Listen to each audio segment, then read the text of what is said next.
Latest updates ఎప్పటికప్పుడు పొందడానికి big TV WhatsApp channel follow అవ్వండి. లింక్ డిస్క్రిప్షన్ లో ఉంది. ఇంతింతై వడతింతై అన్నట్టుగా ఇండియన్ సినిమా బాక్స్ ఆఫీస్ ఎప్పుడూ చూడని సరికొత్త నంబర్స్ ని సాధిస్తూ సంచలనాలను క్రియేట్ చేస్తున్నాడు మన పుష్పరాజ్.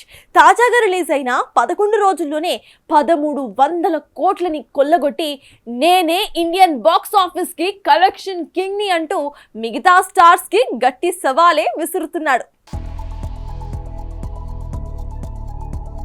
పుష్ప పుష్ప పుష్ప దేశమంతటా ఎక్కడ చూసినా ఇప్పుడు పుష్పరాజ్ నామస్మరణతో మారుమోగుతోంది. అయితే 2 రోజుల క్రితం బన్నీ అరెస్ట్ అవ్వడంతో కలెక్షన్లలో ఏమైనా డ్రాప్ కనబడుతుందనుకున్నారు చాలా మంది. కానీ అందరి అంచనాలను తలకిందులు చేస్తూ ఈ ఇన్సిడెంట్ తర్వాత పుష్ప 2 కలెక్షన్లు పెరగడం విశేషం.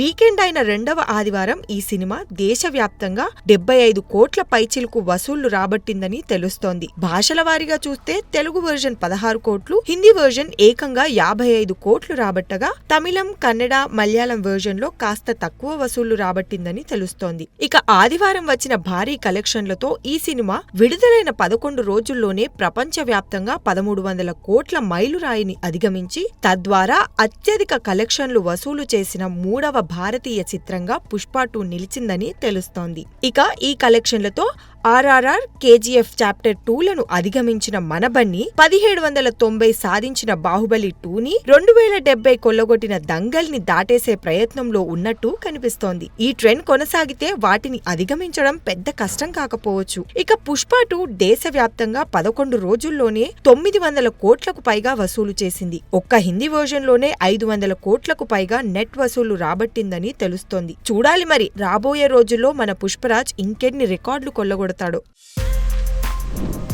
For more videos like this, subscribe Big TV channel.